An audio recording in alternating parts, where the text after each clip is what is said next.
Hello बच्चों, आज हम पढ़ेंगे विराम चिन्ह। विराम चिन्ह, विराम का अर्थ है विश्राम या रुकना। भाषा के लिखित रूप में रुकने के लिए जिन संकेत चिन्हों का प्रयोग किया जाता है उन्हें विराम चिन्ह कहते हैं।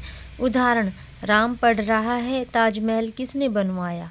विराम चिन्हों के उचित प्रयोग से जहाँ भावाभिव्यक्ति सुबोध सुग्रह एवं सुस्पष्ट हो जाती है, उसकी प्रस्तुति में भी प्रभावात्मक आ जाती है। इसलिए किसी भी भाषा के व्याकरण में विराम चिन्ह का महत्वपूर्ण स्थान है। इनके प्रयोग में साधारण सी भूल सी अर्थ का अनर्थ कर देती है। जैसे रुको मत भागो, रुको मत भागो, रुको मत भागो अस्पष्ट वाक्य। और दूसरा नंबर पे है जो रुको मत भागो, रुकने का संकेत, रुको मत भागो, भागने का संकेत। हिंदी भाषा में प्रयोग किए जाने वाले प्रमुख विराम चिन्ह निम्नलिखित हैं।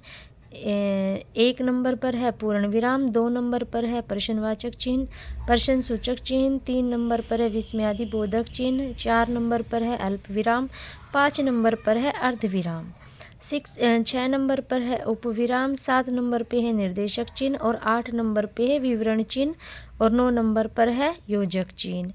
10 नंबर पर है लाघव चिन्ह, 11 नंबर पर है उद्धरण चिन्ह, 12 नंबर पर है कोष्टक चिन्ह, 13 नंबर पर है हंसपद या त्रुटिपूर्वक चिन्ह।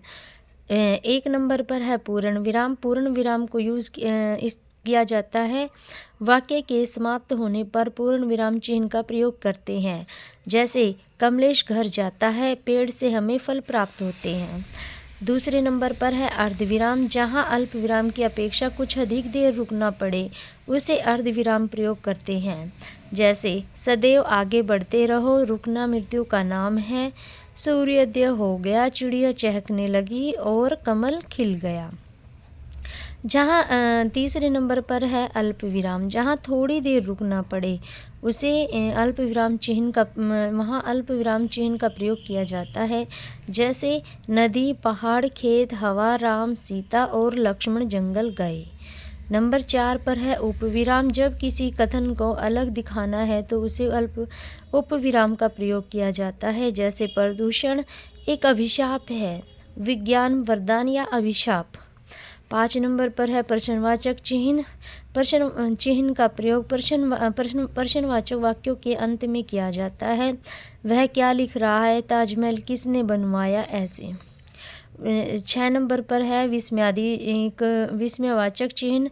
यह विस्मयवाचक चिन्ह अवयव शब्दों के आगे लगाया जाता है। जैसे हाय, आह, छी, अरे, शाबाश।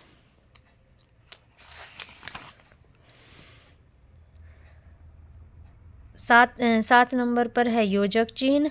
योजक चिन्ह का प्रयोग समस्त पदों के मध्य में किया जाता है। जैसे सुख दुख, लाभ हानि, दिन रात, यश अपयश, तन मन धन। देश के दीवानों ने तन मन धन से देश की रक्षा के लिए प्रयत्न किया। 8 नंबर पर है निर्देशक चिन्ह। निर्देशक चिन्ह का प्रयोग विषय विवाद संबंधी प्रत्येक शीर्षक के आगे उदाहरण के पश्चात कथोकथन के नाम के आगे किया जाता है। इसका रेखा चिन्ह के नाम से भी जाना जाता है।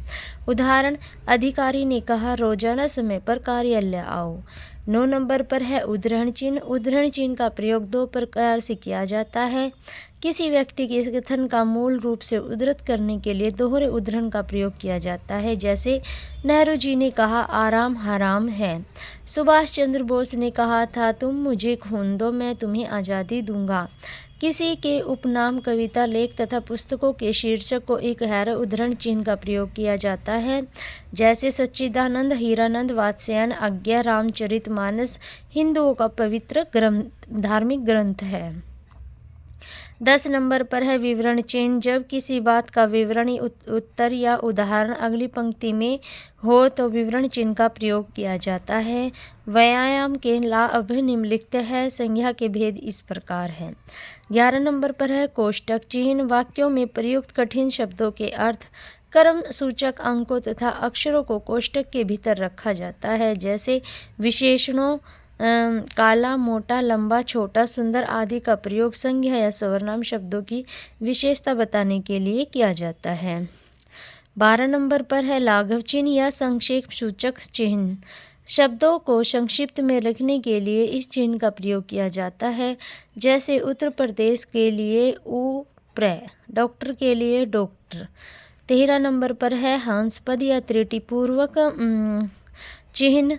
हंसपद चिन्ह का प्रयोग लिखते समय किसी शब्द को भूल जाने पर किया जाता है। जैसे मैं पिताजी के साथ गया तो हम बाजार भूल गए, तो बाजार वो हंसपद चिन्ह लगाकर बाजार लिख दिया। ऐसे ही हम रोजाना अपना कार्य करना चाहिए। निम्नलिखित में विराम चिन्ह लगाइए। रमेश ने सोहन को पुकारा और सोहन और